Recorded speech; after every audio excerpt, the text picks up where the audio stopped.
Muy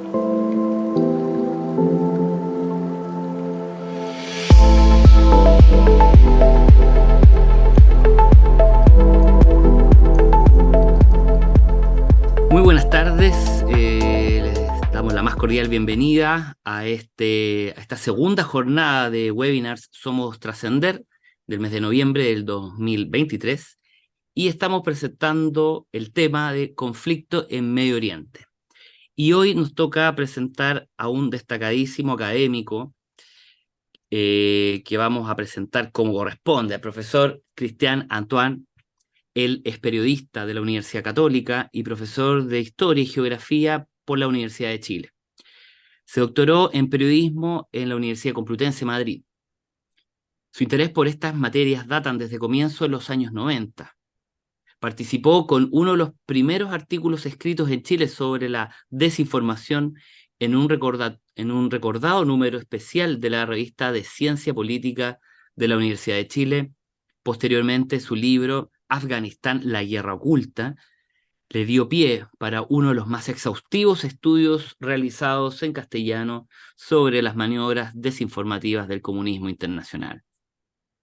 Es responsable de varias cátedras universitarias sobre teoría de la comunicación e historia del periodismo en algunas de las más reconocidas escuelas de periodismo del país. Y como dado su expertise también y su especialidad, podría ser un gran aporte a nuestro país. Esperemos que los políticos y las personas que toman decisiones así lo vean y te inviten cada vez más. Cristian, mucho gusto de saludarte y muy bienvenido. Muchas gracias por estar acá.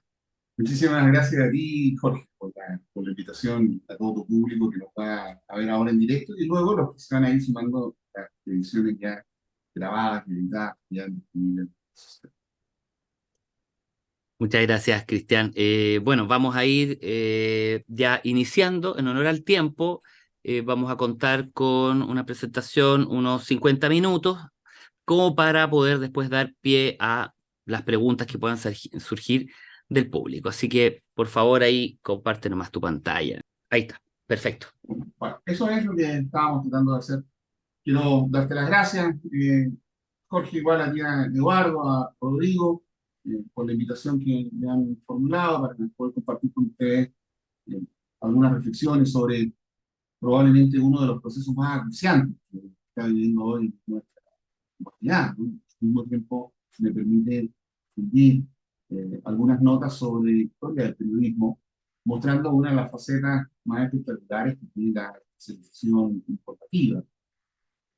Hablar sobre el rol de los corresponsales de guerra y la desinformación es todo un desafío, porque en general las personas tienen acceso a los medios, pero hay poco espacio para una reflexión historiográfica sobre el devenir de la prensa, cómo los medios de comunicación van construyendo el plano a plano de la visión que el público tiene sobre la realidad internacional, la realidad local. No es muchas las oportunidades que tenemos sobre el periodismo de poder hablar de eso con un público amplio, diverso, pequeño, ¿no? Como es el que probablemente pueda acceder a esta información. Así que voy a aprovechar esta presentación como para poder avanzar un poco en sobre estos temas, ¿no? Fíjate que las noticias de la guerra, de casi todas las guerras retratadas, son un reclamo formidable.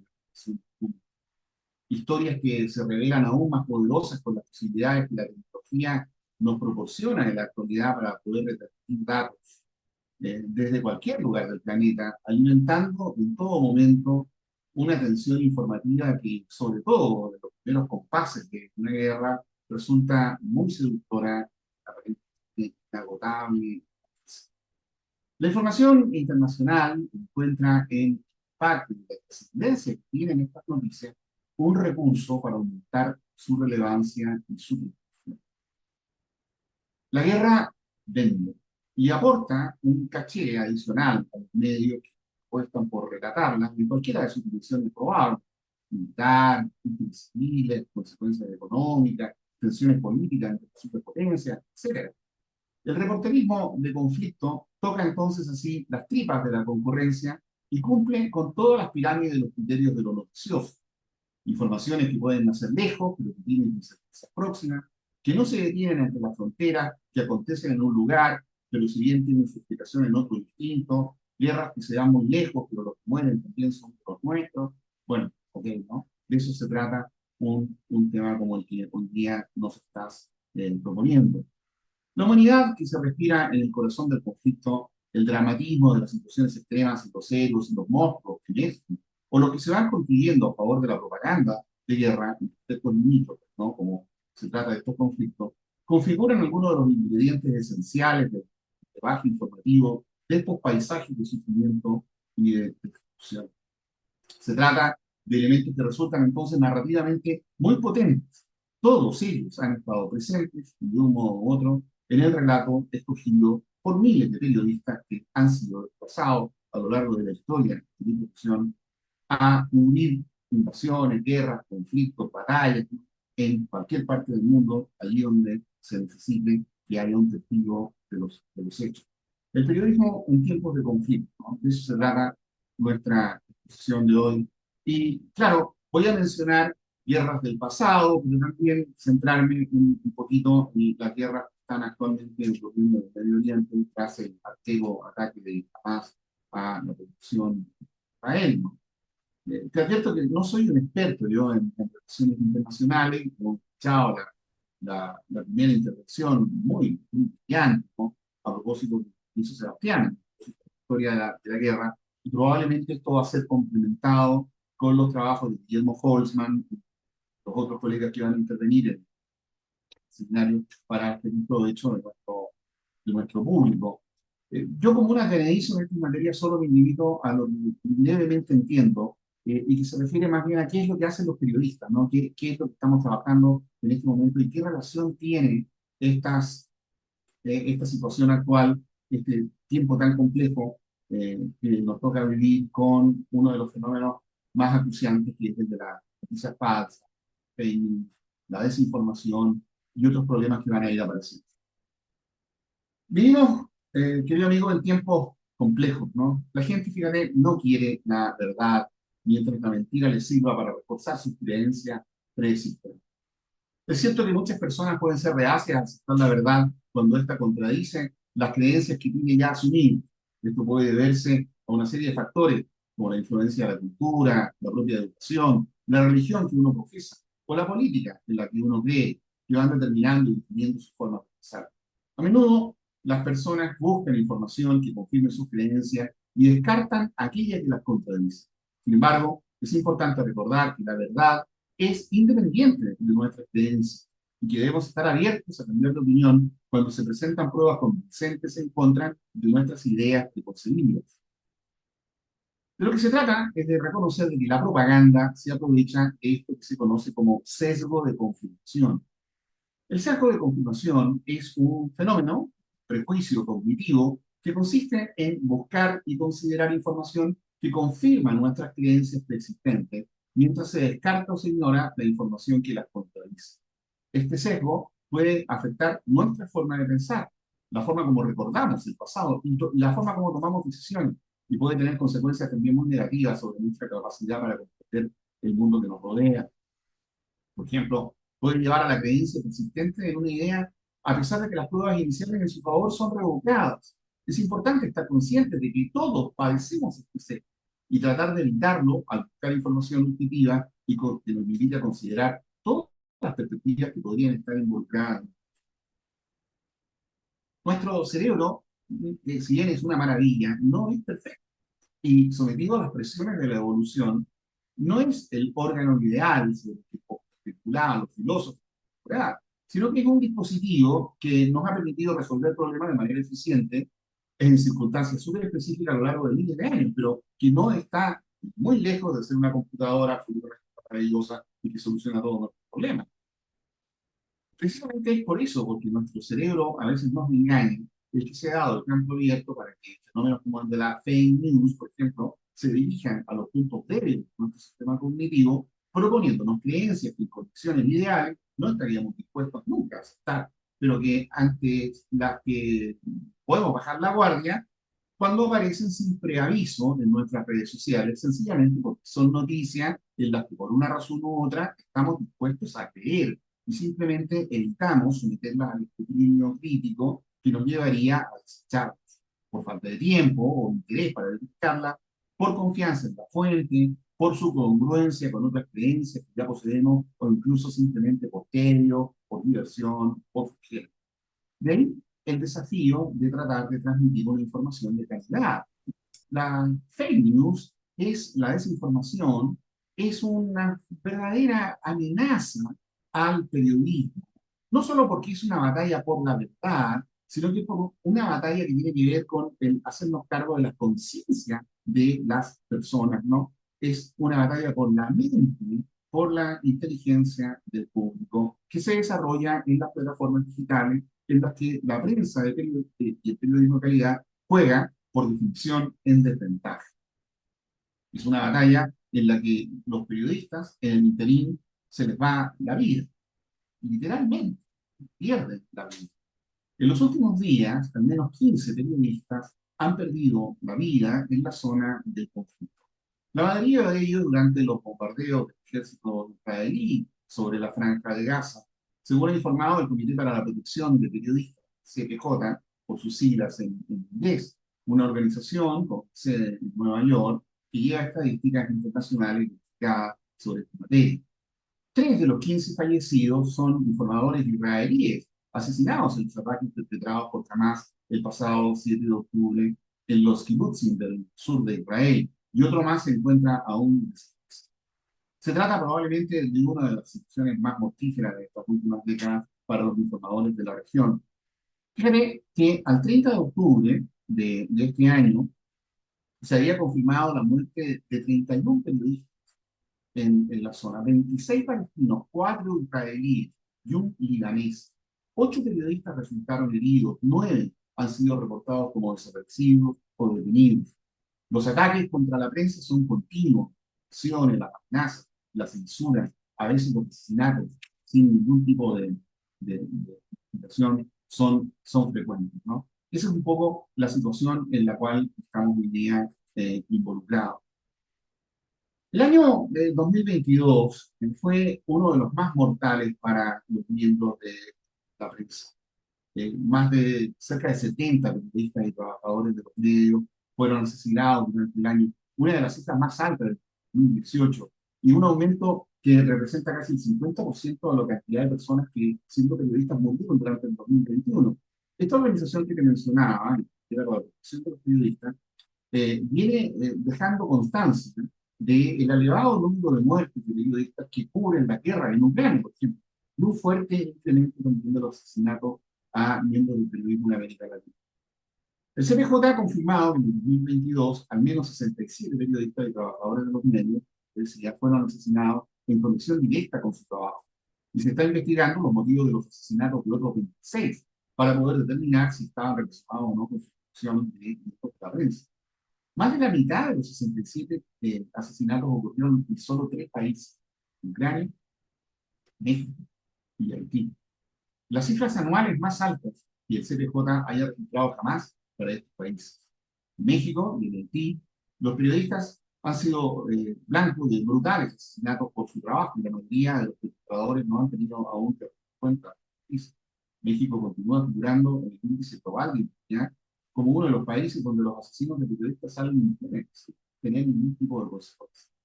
Pero a lo largo de la historia, el periodismo siempre ha sido una profesión riesgosa. Fíjate que en términos estadísticos globales, ¿no? Por el ejercicio de su profesión mueren más periodistas que militares.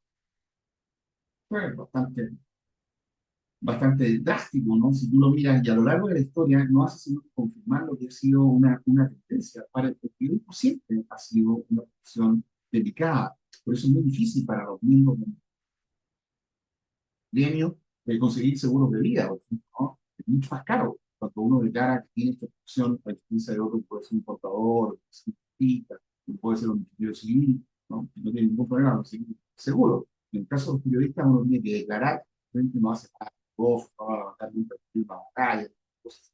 Y lamentablemente, por las circunstancias de la vida, no siempre uno puede a veces. Sí, sí. Recuerdo aquí a uno de los primeros periodistas de la historia, Aníbal Capello, que es también uno de los primeros que murió en su condición de informador. Fue juzgado en noticias contrarias al Vaticano, precisamente en la Plaza San Marcos de Roma en 1507, ¿no? En un momento en el que el periodismo estaba siendo organizado. En la lámina puedes ver la figura de uno de los primeros corresponsales de guerra profesionales que tuvo la historia de la prensa. Apareció precisamente durante la guerra de Crimea, por allá por el año 1854, ¿no? Esta figura de un corresponsal civil y desarmado que, contratado por un medio de comunicación, genera un punto de inflexión no solo en la historia del reporterismo de guerra, sino también en el diseño e implementación de la estrategia militar, puesto que hasta ese momento, 1850 aproximadamente, eran los propios militares quienes se habían encargado de elaborar el relato de lo que ocurría en los campos de batalla. Pero en Crimea emerge una nueva figura encargada de mediar entre la información que ocurre en el frente de guerra y la opinión pública. Esa figura es la del periodista. Y este que estoy mencionando se llamaba William Howard Russell, quien inaugura una nueva era en la profesión al asistir al nacimiento de esta actividad ya como concreto. También a William Howard Russell le toca ser una de las primeras víctimas de la censura militar, un problema que obviamente también vamos a ver por lo que representa. A partir de ese momento, ejércitos y gobiernos de todo el mundo han intentado diseñar con mayor o menor éxito algunos sistemas para gestionar la presencia de periodistas en las operaciones en el exterior. Y el corresponsal de guerra, en líneas generales, ¿no?, ha pasado a ser un engranaje más de la maquinaria militar. Históricamente, como te decía, han sido los militares quienes han controlado todos los elementos que tienen en la contienda, incluido el relato. Los despachos de guerra tienen su origen en precisamente esta narración de los militares que van contando lo que ocurre en el campo de batalla, generalmente terminadas su sección. Algunos de los nombres que destacaron ahora en el pasado fueron Fonte, el propio Julio César o Silvio. Pero a finales del siglo XVIII, la prensa ya está adquiriendo una fisonomía más parecida a la que tenemos hoy en día, y también se iba notando su importancia creciente. En la guerra de independencia de los Estados Unidos, no hubo periodistas directamente en el frente, pero ya comenzaba la preocupación por la visión que ofrecían los medios, incluida las primeras acusaciones a la prensa de intentar de alguna manera minar el trabajo que estaban haciendo los militares en el campo de batalla, quienes enviaban sus informaciones hacia las salas de redacción del diario neoyorquino eran principalmente los militares, hasta que en el año 1854, cuando Times decide enviar a William Howard Russell a cubrir los pormenores de la guerra de Crimea. Por primera vez un civil desarmado, vinculado a un medio, circula por el frente de batalla dando cuenta de lo que ocurría en las circunstancias militares. Esto no había pasado nunca. Desde un comienzo, la relación de Russell con los militares fue muy intensa. Lo acusaron de poner en peligro a la seguridad de las tropas y ofrecer asistencia al enemigo por denunciar la precaria situación que vivían los soldados. El 25 de febrero de 1856 instauraron la prohibición de publicar cualquier información considerada de valor para el contrario y autorizaron la expulsión de quienes no cumplieran esa norma. Era el comienzo de lo que hasta el día de hoy se ha dado a llamar la censura militar. 5 años después, durante la Guerra Civil Americana, todas las líneas de telégrafo con destinos a Washington estaban intervenidas ya por la milicia. La censura constituía entonces una demostración de la importancia que el gobierno estaba colocando al trabajo de los reporteros y el reconocimiento al papel de la prensa como una de las claves para mantener el apoyo popular. No fue menor tampoco la influencia que estos primeros reporteros tuvieron en los cambios en la estructura de la manera de escribir que tenían los periodistas. De hecho, la forma actual de redacción, la forma en que se escriben los títulos, cómo se hace la bajada, el primer párrafo, en el cual empieza la noticia, y cómo se van ordenando los datos en orden de creciente importancia, tiene que ver directamente con la experiencia de los corresponsales de guerra que fueron a cubrir las batallas que se iban a contar de 1850. Durante la primera mitad del siglo XX, una época bien estuvo marcada por dos guerras mundiales, se mantuvo esta convivencia un tanto tensa entre militares y periodistas, y comienza todavía mucho más a notarse el interés de los gobiernos por controlar quién es el que asiste al campo de batalla y cómo se maneja el relato. Los corresponsales van a empezar a necesitar ahora unos pases de prensa, una especie de pasaporte que les permitiría el acceso al frente de batalla.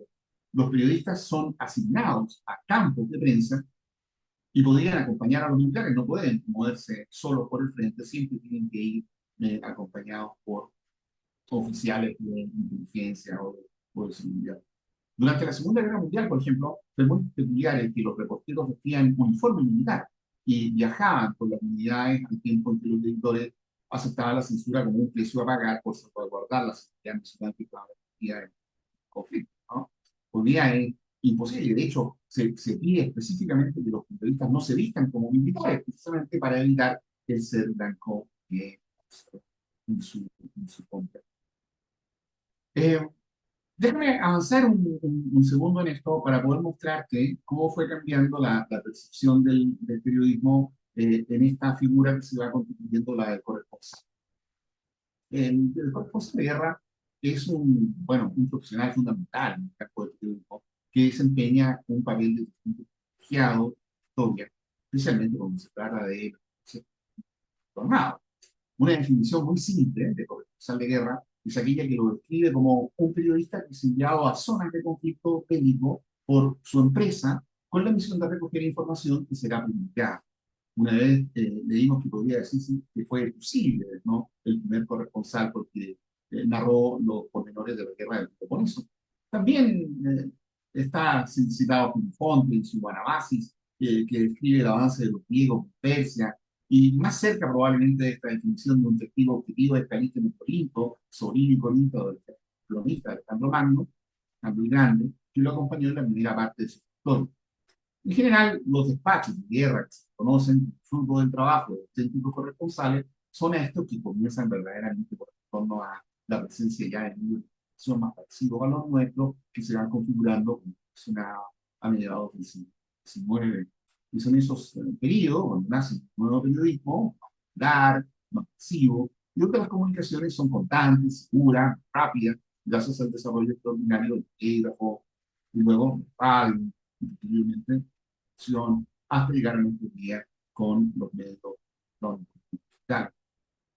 Son precisamente estas tecnologías las verdaderas impulsoras de las corresponsalías de guerra, cuando las agencias de noticias encargadas de proveer información a la reciente industria editorial, cada vez más competitiva, ¿no? Ya a finales del siglo XIX, comienzan a despachar a estos testigos para que relataran los acontecimientos del mundo.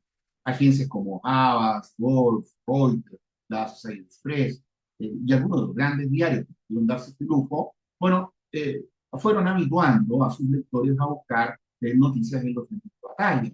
Así fue como, por ejemplo, mandaron a Guinea a William Howard Russell, que tenía noticias, relatos que pertenecieron al mundo de su. Algunas de las características que tiene que tener el corresponsal de guerra destacan su profesionalismo, su experiencia. Aquí se supone que son los periodistas más altamente capacitados, más expertos a los que se comisiona la cobertura de los conflictos armados, que hoy en día, en situaciones peligrosas, con su experiencia, bueno, en el terreno, les va a permitir evaluar qué precisa cuáles son las condiciones de riesgo asociadas con la cobertura de una batalla. También va a ser un aspecto muy interesante la posibilidad de que tenga acceso a las áreas de conflicto, porque, bueno, reportear el desarrollo, el lugar de los hechos, lo convierte en un testigo privilegiado, en personas muy peligrosas, es muy difícil de acceso para, ¿no? Esto es un campo que está reservado solo para los profesionales de la milicia, que son ellos que tienen la capacidad como para practicar a estos lugares. El que lo puede hacer un civil realmente es un hazaña. Un aspecto no menor es también el que se pide a los corresponsales de guerra que hagan un esfuerzo por mantener una posición imparcial y objetiva en su cobertura, a pesar de lo costoso que es esto, ¿no? En la medida en que ellos pueden otorgar ya los hechos que narran pueden considerarse fuentes, bueno, confiables de información. Así que la conciencia del riesgo, su comportamiento ético, la capacidad de conceptualizar lo que está narrando y el análisis que está ofreciendo, convierten al corresponsal de guerra en un testigo privilegiado de la historia que desempeña un papel muy importante en proporcionar una cobertura de alta calidad en situaciones de conflicto. Un aspecto que obviamente interesa muchísimo estar en atención. Fíjate que recién el pasado 2 de noviembre fue el Día Internacional para poner fin a la impunidad de los crímenes contra el hecho de que tengan que estar en el frente de batalla, el que tengan que acercarse lo suficientemente a lo que está ocurriendo en la guerra, poder dar una narración vívida de lo que ocurre en el frente, hace que efectivamente, bueno, también muchos de ellos caigan víctimas, no, muertos en combate o como producto del fuego cruzado por exponer su vida en una tarea sumamente peligrosa. Por eso la experiencia del periodista, en este caso es vital, para poder ponderar si las acciones en las que está trabajando son seguras, ¿no? Recuerda también que no solamente va el periodista, hoy día eh, se trata de equipos multiprofesionales, van también eh, otro tipo de colaboradores de la prensa, no lo vemos en pantalla, pero son equipos de producción los que se desplazan frente a la situación. Los periodistas tienen que tomar todas las medidas necesarias para evitar en la actualidad ser confundidos con pacientes, ¿no? Y esto se logra manteniendo un perfil bajo, identificándose claramente en prensa, eligiendo vehículos, ¿no? Con placas que llevan unas grandes denominaciones para no despertar sospechas en las zonas en las que se encuentran, y siempre que sea posible viajan grupos, ¿no? Acompañados por otros colegas para evitar estar solos, ¿no? Y verse en dificultades, aprovechando su soledad. El que a veces contraten asesores de seguridad locales es también hoy día visto como un riesgo, ¿no? Y puede a veces sembrar desconfianza entre las poblaciones locales que observan esta relación entre periodistas y gente de su propia, periodistas extranjeros, ¿no? Pero gente de su propio país. Por eso los responsables de guerra deben ser respetuosos, muy cuidadosos de no enemistarse locales, ¿no? Hay que pedir permiso antes de tomar fotografía, no solo amigas, también porque esas fotografías pueden tener implicaciones de seguridad para los vecinos. ¿Con qué equipo viajan? Bueno, en general eh, suelen llevar chalecos antibalas, con un color muy distintivo, un color azul, ¿no? Y claramente llevan etiquetado en un casco una insignia que dice prensa en la parte delantera y trasera. No deben usar ningún otro tipo de colores, ¿no? Para evitar precisamente que se les confunda con los miembros de una facción que está luchando en el ejército.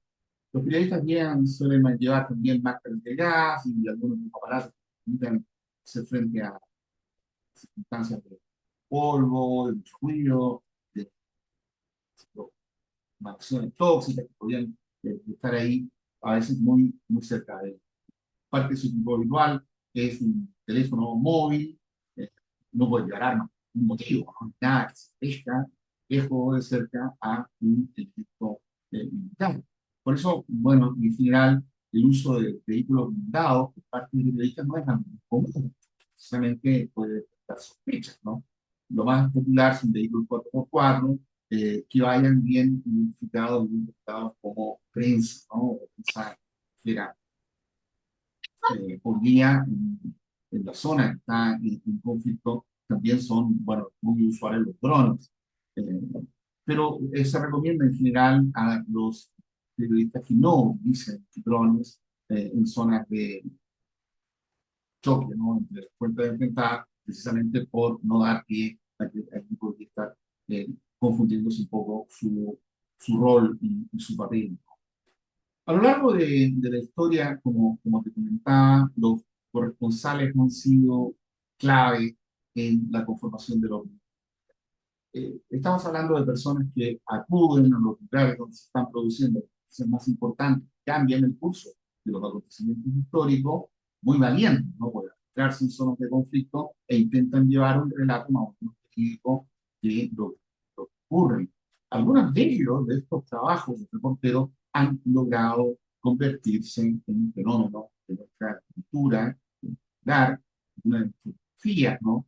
Han permitido cambiar las percepciones de la guerra, por esa famosa foto de Naval, la durante la guerra de Vietnam, que tan dramáticamente era esta muestra patente de bueno, por el conflicto. O esa instantánea del soldado herido de la guerra civil española, tomada por Robert Capa, que también despertó conciencia sobre los estragos bélicos. El hecho de que el periodista narre en primera persona lo que está viendo tiene un enorme impacto sobre la conciencia de la audiencia. Esos relatos impactantes, ¿no?, cambian las percepciones del público sobre la situación del conflicto. Las crónicas de Martha Gellhorn, por ejemplo, de la Guerra Civil Española, tuvieron ese impacto sobre la manera como se estaba considerando el uso de la guerra, o los reportajes de Edward Murrow durante la Segunda Guerra Mundial, incluyendo sus famosas narraciones en la medida en que el mismo tiempo en el que estaba siendo bombardeado Londres, contribuyeron a movilizar el apoyo de los militares estadounidenses para luchar contra el nazismo. ¿Qué decirte de lo que alcanzamos a ver? Nosotros que somos un poquito mayores, ¿no? A propósito de la cobertura de la guerra del Golfo Pérsico de los años 90 y década siguiente, que permitió a la comunidad mundial presenciar casi en directo los bombardeos y la evacuación que se estaba produciendo en tiempo real. Son cuestiones bastante serias, entonces, las que aquí eh, te estoy comentando. Esta necesidad que hay de narrar los sucesos viene del hecho de que la guerra, bueno, no sea incompatible todas las condiciones que tiene. Se trata de una noticia que no hay parangón y tiene que ser cubierta. Pero bueno, los medios de comunicación saben, ¿no?, y saben el interés que las noticias sobre la guerra provocan. Y ahí está el testimonio largo de la experiencia del siglo XX que vio surgir algunos de los más grandes profesores de la historia. Ernie Pale, por ejemplo, al que tú puedes ver aquí, vestido como militar, que es imposible. Es muy probable que un corresponsal de guerra ya se vistiera militar. Pero Pale, trabajando para la cadena de video de Steve Howard desde 1935 en adelante, hasta su muerte, precisamente en combate durante la batalla de Okinawa, en el 45, ganó el premio Pulitzer, un año antes de su muerte, por la calidad de sus columnas, que repetían más de 400 periódicos en todo su país, ¿no?, en Estados Unidos, y convirtió a este corresponsal en uno de los más conocidos de Norteamérica en su momento. Al morir, el presidente Harry Truman dijo sobre Payne que ningún hombre en esta guerra ha contado tan bien la historia del hombre de combate estadounidense como los hombres de combate estadounidenses que se contaron, ¿no? Edward Murrow, que te mencionaba hace un instante atrás, ¿no?, transmitía desde Londres, en la época en que el Blitz alemán sobre la ciudad no dejaba piedra sobre piedra. Murrow alcanzó el estatus de celebridad en su país con ese tono frío, imparcial, sereno, por el cual narraba el horror que se estaba viviendo en su país, ¿no? Solía terminar su programa con un buenas noches y buena suerte, night, good luck, que hasta el día de hoy sigue siendo una manera típica como los estadounidenses se despiden de otra persona. En aquella época, bueno, reportaba a esta idea de que probablemente para ellos iba a ser muy difícil ver un mañana. Mujeres también han estado involucradas en esto desde los principios del siglo XX. Déjame mencionar el caso de Margaret Bourke White, una fotoperiodista pionera que trabajó para la revista Life y que, como corresponsal de guerra acreditada en la Segunda Guerra Mundial, fue una de las primeras que documentó eh, fotográficamente los campos de concentración nazis, ¿no?, y los horrores del Holocausto. Muchas de las fotos que vemos fueron tomadas por ella. O Walter Cronkite, uno de los corresponsales de guerra también más famosos de la Segunda Guerra Mundial, en 1923, y que cubrió el desembarco de Normandía en el día D. Sus informes sobre la guerra, bueno, lo convirtieron en uno de los más de su tiempo. Luego siguió trabajando, ¿no? Fue el que narró el asesinato de John F. Kennedy y luego lo alcanzamos a ver algunos en el mensaje a la misma. Bueno, o Joe Hershey, otro reportero y escritor conocido por su obra Hiroshima, que relata en primera persona un testimonio directo que él tuvo sobre los efectos del bombardeo atómico en la ciudad japonesa. Publicado en la revista New York en 1946, este artículo, bueno, no te cuento el impacto que tuvo sobre el sentimiento de lo que significaba la guerra y la forma como se narraba. La guerra de Vietnam, ya, es una historia larguísima también, es la historia del periodismo y los corresponsales. En este caso, los periodistas trabajaron casi a plena libertad de movimiento, puesto que era muy difícil que los periodistas pudieran censurar, militares pudieran censurar a los más periodistas acreditados en Saigón. Esto hacía muy difícil, así que podían moverse a sus anchas sin que nadie los controlara. Esta libertad que tuvo la prensa de la que empezaron a Titán nunca más volvió a repetirse. Efectivamente, es el laissez-faire que no campo vietnamita comenzó a reflejarse eh, ya a contar de la ofensiva de Tet en 1968, cuando comenzaron a aflorar las primeras diferencias en el relato de la contienda. Notar que el ejército y el gobierno norteamericano intentaban publicar una imagen de lo que estaba ocurriendo en el campo de batalla en China, y por otra, los periódicos estaban narrando una verdad que obviamente no tenía que ver con la, la idea inicial. Esa tensión, ¿no? Y esa campaña, hasta una cinta, donde yo la pueda ver, era un reclamo de la opinión pública precisamente frente a la andanada de noticias que mostraban sangriento panorama de adolescentes norteamericanos prácticamente ver qué era lo que estaba ocurriendo, qué estaban haciendo aquí, mostraban eh, el horror. A partir de la guerra de Vietnam, la relación entre periodistas y medios sufrió un giro de 180 grados. El principal objetivo de los militares comenzó a ser mantener a los periodistas alejados del combate. Y eso, bueno, se dio en muchos de los conflictos en los cuales estuvieron involucrados los Estados Unidos, ¿no? Y otras naciones cercanas a este occidental, en este caso, la guerra de Granada en 1965, la del Golfo a partir del 91, la guerra de Bosnia en el 92, los conflictos en Kosovo en el 99, la guerra de Afganistán para los norteamericanos en el 2001 y antes había sido para los soviéticos, fines de los 70, fueron desarrollando sistemas en los que la milicia intentaba controlar la forma como los periodistas cubrían y cubren los frentes de batalla. ¿Qué quiero decir con esto? Que hoy prácticamente este es un estándar de comportamiento de las Fuerzas Armadas Mundiales en los que el sistema del embedded system, el sistema de periodistas empotrados, como se llama, para referirse a esta especial convivencia entre reporteros militares, eh, está hoy día vigente. Y tiene que ver con una fórmula en la cual ya los periodistas no pueden moverse por el trato, por el frente de operaciones, a su propia convivencia. Y tienen que hacerse cargo de normas muy específicas de control a los periodistas en zonas de combate. ¿Por qué es esto importante? Porque nada de lo que vimos en televisión está grabado, está filmado, está reporteado sin que haya pasado previamente por una censura y un control militar, ¿no? Todo lo que observamos en la televisión, en los medios, ha sido filtrado previamente por los intereses de la televisión. Y esto es uno de los temas que me interesa desarrollar ahora en esta charla, ¿no?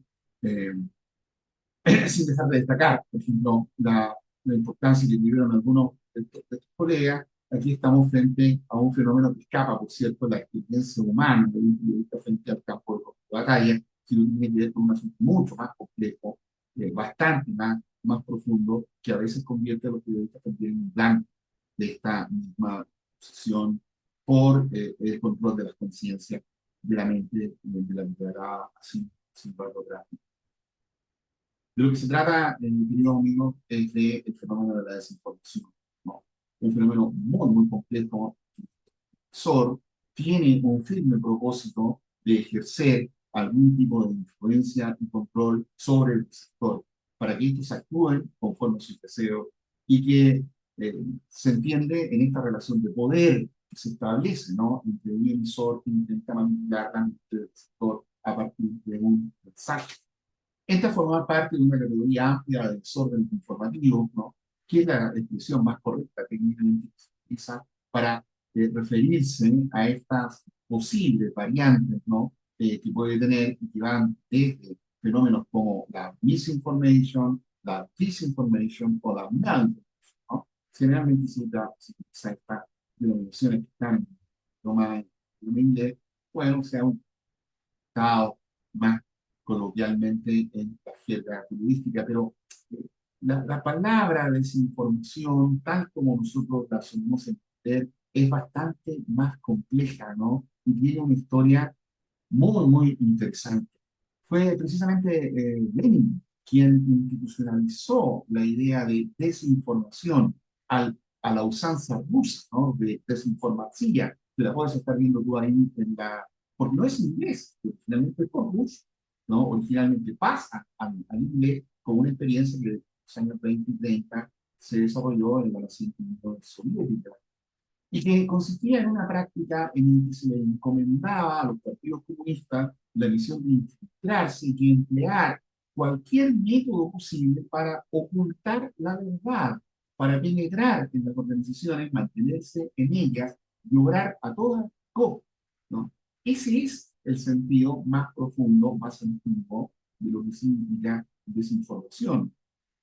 Y un concepto que después con el tiempo, jerga de la seguridad estatal, designaba a este conjunto de técnicas y tácticas abiertas o encubiertas de penetración ideológica, de fabricación de noticias, de uso de agentes de influencia y falsificaciones destinadas a influir en los acontecimientos de las personas de otros países, ¿no? Y desde allí, bueno, fue tomándose la experiencia que más tarde se hacen cargo en inglés, ya, con la palabra desinformación, que ha llegado hasta nuestros días, ¿no?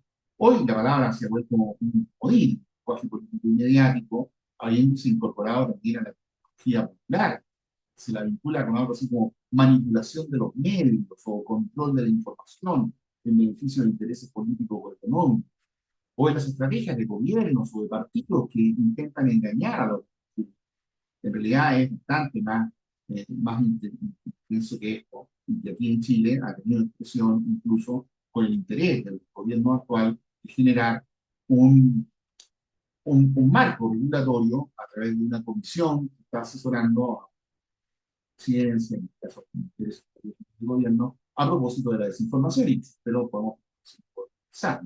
Hay muchos ejemplos que podría dar de esto, pero uno de los más interesantes para nosotros que se venía fue probablemente de la guerra de las Malvinas, ¿no? Entre Argentina y Inglaterra. En las Malvinas, eso de los años 80, los corresponsales no pudieron acceder a los campos de batalla sin la colaboración del Ministerio de Defensa británico o argentinos, según el cambio, ¿no? Durante la guerra, tanto Argentina como el Reino Unido utilizaron diversas estrategias de desinformación para manipular a la política y obtener ventajas directas en su posición en el conflicto. Por parte del Reino Unido se difundieron noticias falsas sobre la capacidad militar argentina y se exageró el poderío de las fuerzas británicas.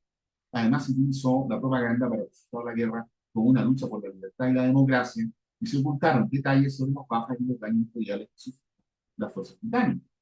Pero los argentinos tampoco se quedaron tranquilos, ¿no? Nuestros vecinos recurrieron a la desinformación para tratar de obtener también ventajas en el conflicto y se ocultaron detalles sobre las circunstancias reales que ocurriendo. Sí, ¿no? Siempre quedó la sensación de que los argentinos fueron muy, muy sorprendidos cuando sus fuerzas armadas se rindieron y se dieron cuenta que alguien les había mentido ostensiblemente.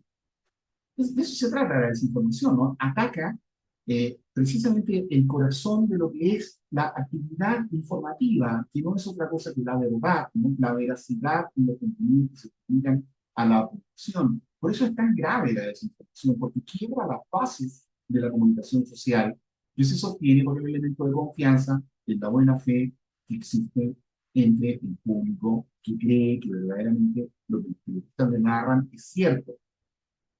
La desinformación es una herramienta de la propaganda, es una herramienta de persuasión y que utiliza a los medios de comunicación social como un vector en este proceso de diseminación de ideas a través de múltiples canales con la finalidad de promover en el receptor público, ¿no? Una idea, unos objetivos que tiene el intento. Esto es entonces un proceso de persuasión, ¿no? En el que el contenido es manipulado para efectivamente, bueno, conducir a una idea distinta de la realidad que está en el público. Esto es particularmente visible en el conflicto que hoy día tiene involucrado a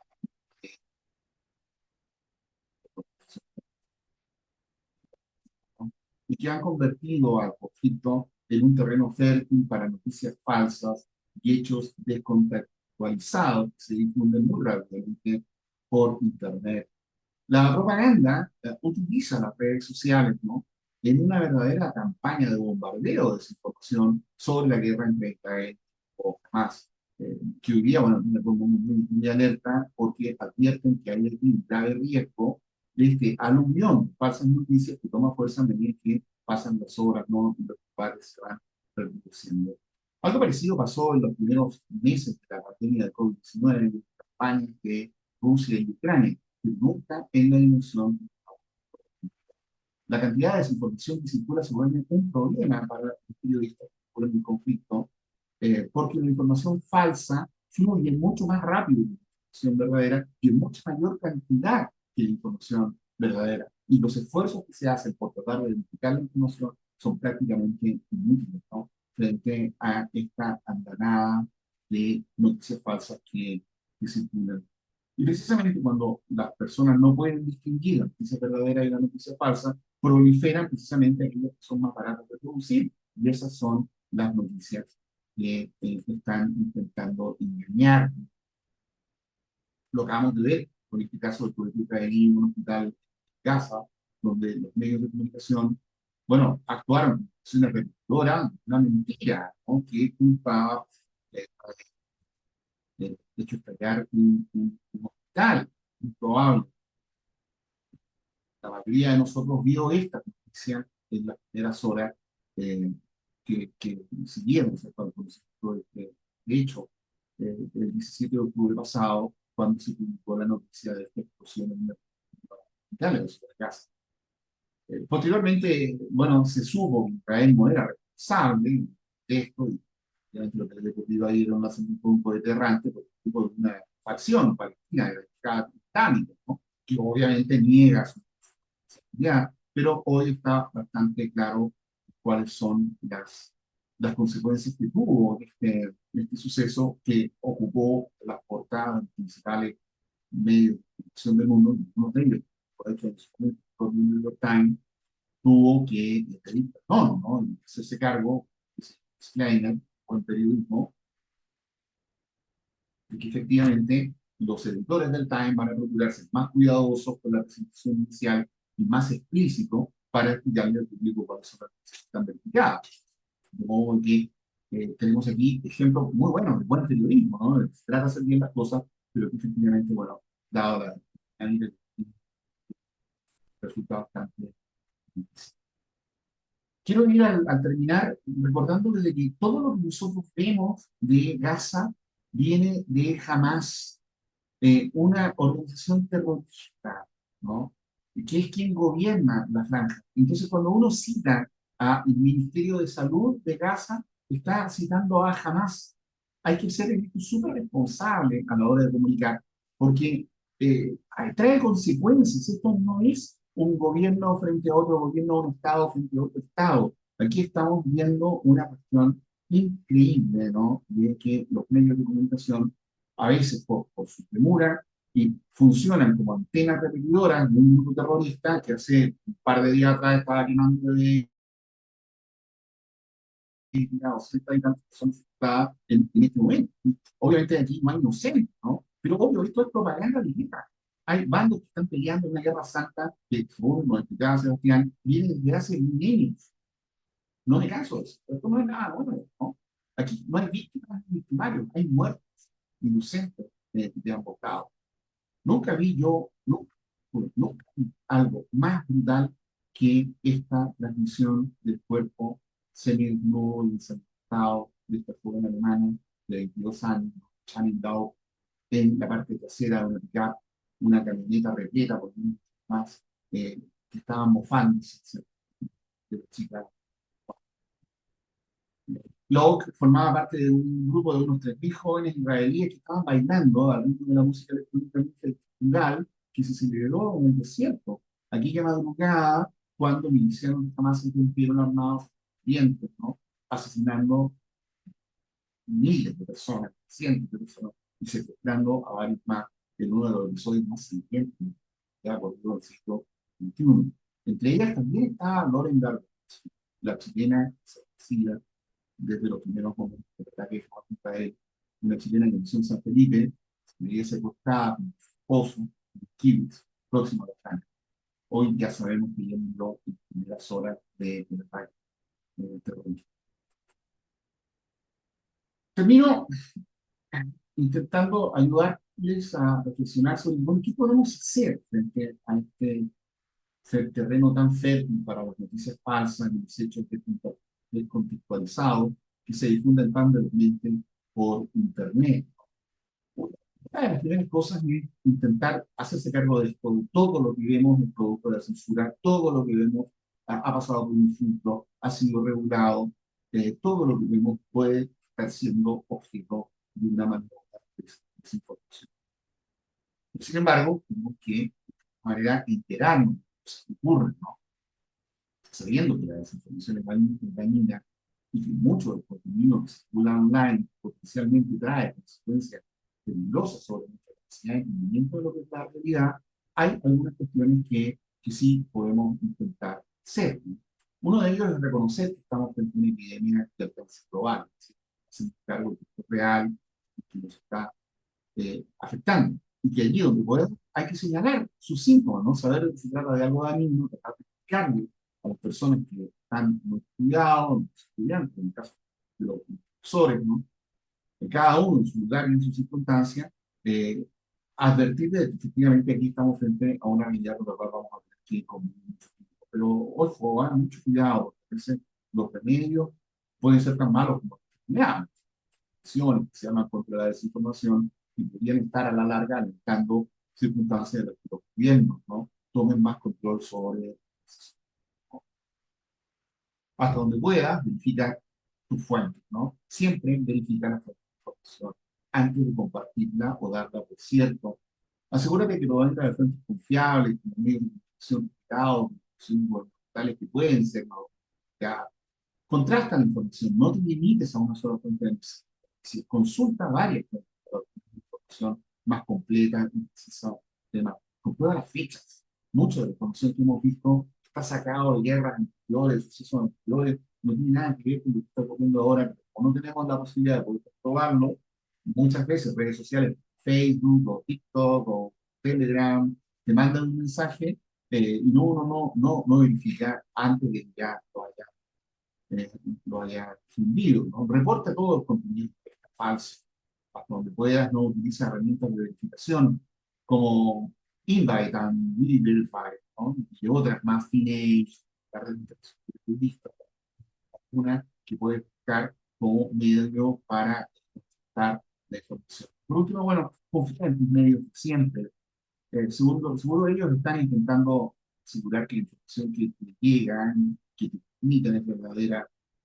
Eh, y ese esfuerzo, bueno, hay que reconocerlo, ¿no? Como un gran mérito.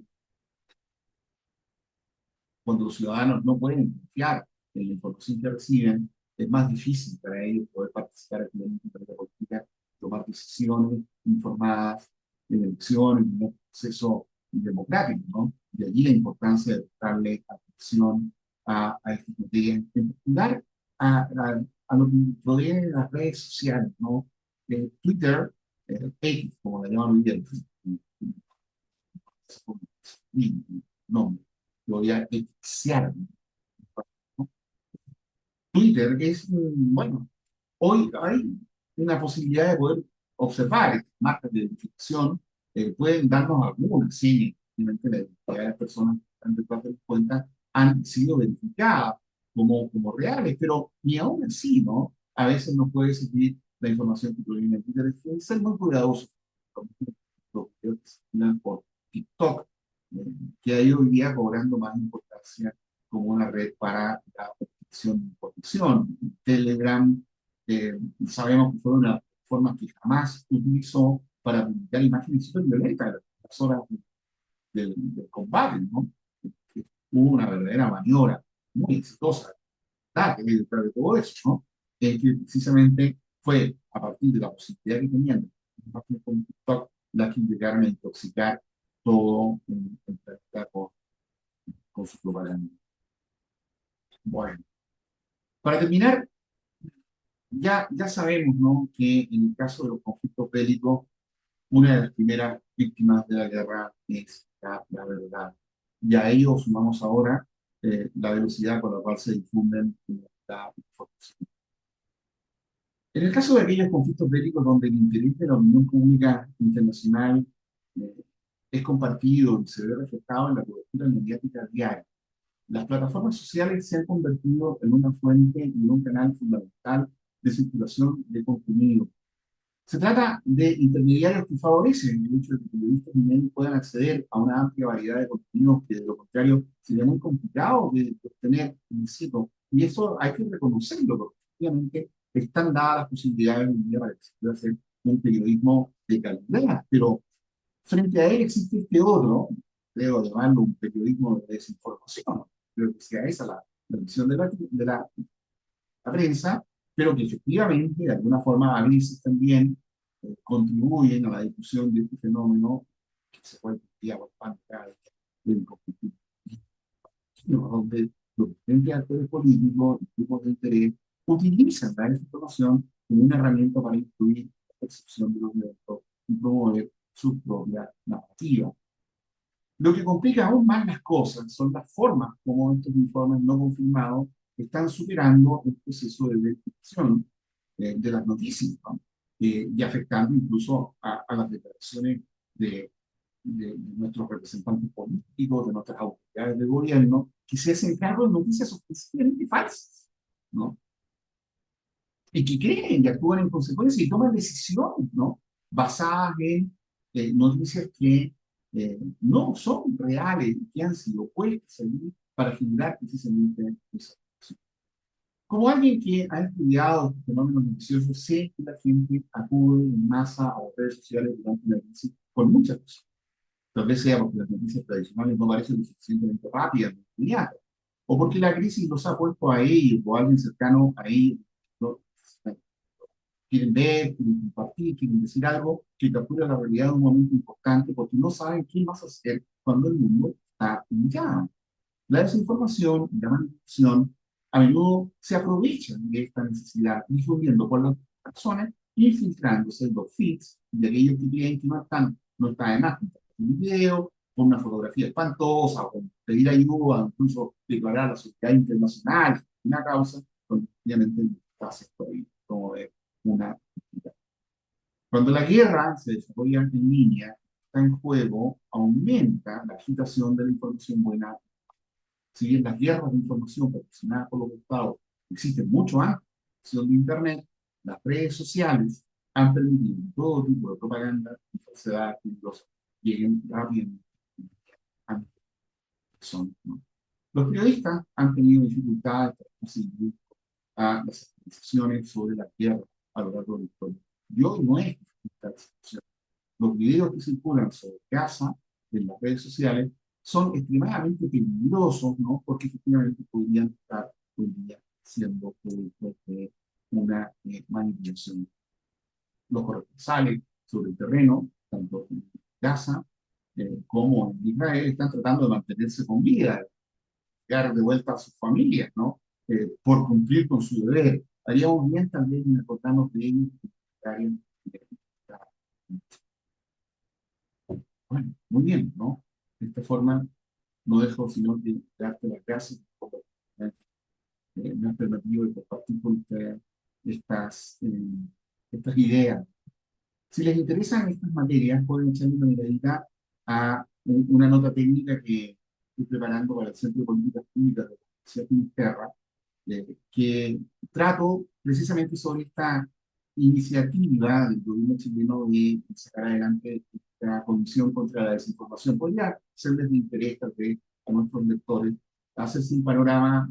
Es cierto que es una nota técnica, sí, está escrita con un paper, ¿no? Vocabulario y la concepción de un paper universitario, pero que intenta también acercar una idea compleja de cara a las necesidades de desinformado en un momento tan difícil como el actual. ¿Mm? Bueno, muy bien.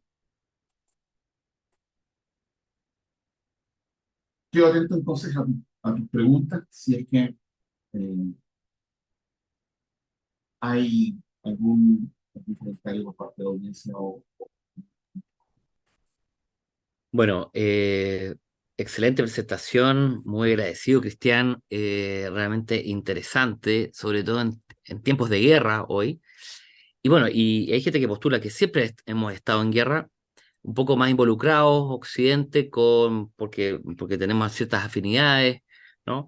Pero ahora, claro, con esta guerra que creo que el mejor nombre es Israel jamás, ¿no?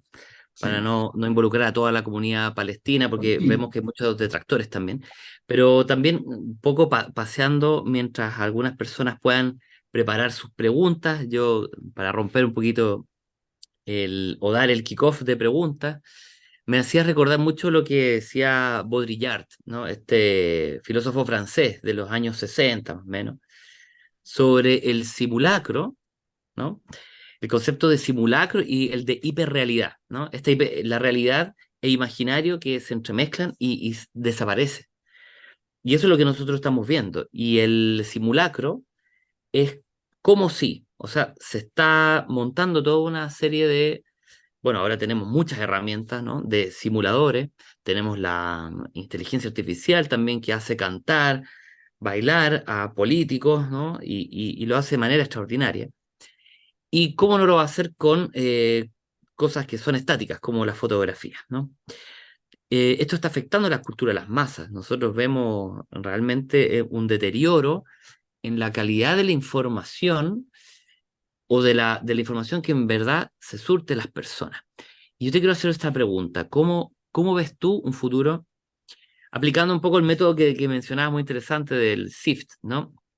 Pero ¿cómo lo puedes ver a nivel de usuario, ¿no? Sin contar con, a lo mejor, herramientas tan sofisticadas, a nivel de personas, ¿qué es lo que tenemos que hacer? ¿Qué es lo que nos defiende un poco de entender la verdad?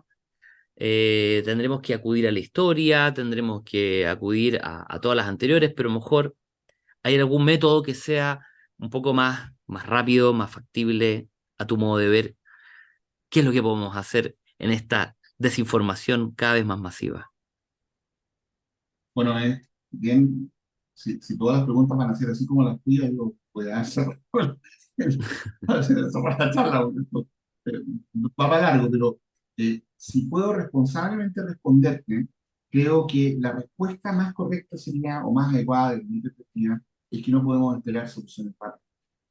eh, el fenómeno de la posmodernidad y el trastoque de esta relación que hoy día sabemos que nos cuesta distinguir qué es la verdad, qué es la realidad, eh, qué es la razón y cuáles son sus lógicas subyacentes, ¿no? Y que había garantizado durante milenios probablemente el desarrollo de la razón humana como un mecanismo para poder resolver nuestros problemas, hoy día está puesto realmente en tela de juicio, está muy, muy amenazado. Eh, es muy probable que en esta haya múltiples causas que están acudiendo a favorecer esta sensación tan difícil que tiene el mundo actual de llegar a comprender qué es realidad, qué y dónde estoy yo puesto en el mundo para entender las cosas que ocurren, ¿no? Es muy, muy complejo. Lamentablemente, querido amigo, no estamos haciendo la pega correcta. Me refiero a los profesores, ¿no? A la educación y los medios que también contribuyen, no están haciendo la pega correcta. Aquí tendría que ocurrir una transformación muy profunda de nuestros sistemas de educación para que efectivamente las personas puedan formarse mejor, pero y que puedan tener capacidad para poder defenderse frente a las circunstancias tan complejas como nos dejan hoy día esta información que parece información, estas noticias que no son noticias, esta realidad que no es realidad. Y me refiero en particular al caso chileno, Jorge. El caso chileno es particularmente grave. La pérdida de asignaturas como educación cívica, la reducción de horas para historia, los planes de educación, hechos en sucesivos gobiernos democráticos, ¿no? No hay cómo interpretarla como una señal que efectivamente haya producido una ciudadanía más consciente y mejor preparada para este. Fíjate tú que hoy día es muy escasa los ejemplos que te puedo dar yo de colegios y escuelas en las cuales se favorezcan las prácticas del periodismo escolar. Las personas salen de la educación media sin ninguna formación sobre cómo leer la prensa, cómo observar la televisión. No tienen formación. Son ciudadanos que llegan a los 18 años de edad sin haber tenido ninguna experiencia previa en cuanto al trabajo de los medios. No entienden las lógicas del periodismo. No se hacen. Y bueno, por eso mismo la autoridad, si han llegado al gobierno, muchos de estos jóvenes de una educación secundaria que no les dio ni una señal a propósito de la comunicación, y por eso tenemos gente que no entiende lo que es la prensa. No entiende cuál es la labor de los periodistas, y lo señalan con el dedo diciéndole, oiga, ustedes ahí, los que están en la sombra, lo único que les interesa son las malas noticias. Gente tranquilo, ¿no? Lo que tienes ahí es una persona que no lee los diarios. Si nos gobiernan hoy día personas que declaradamente dicen que no leen, fíjate, ¿qué podemos hacer frente a un problema como ese? Porque lamentablemente no tengo una respuesta fácil ni una receta para esto.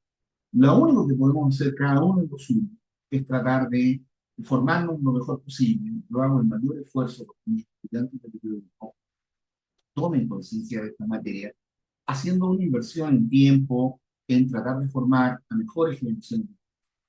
Eh, pero eso, claro, no es una solución en el corto plazo, ¿ya?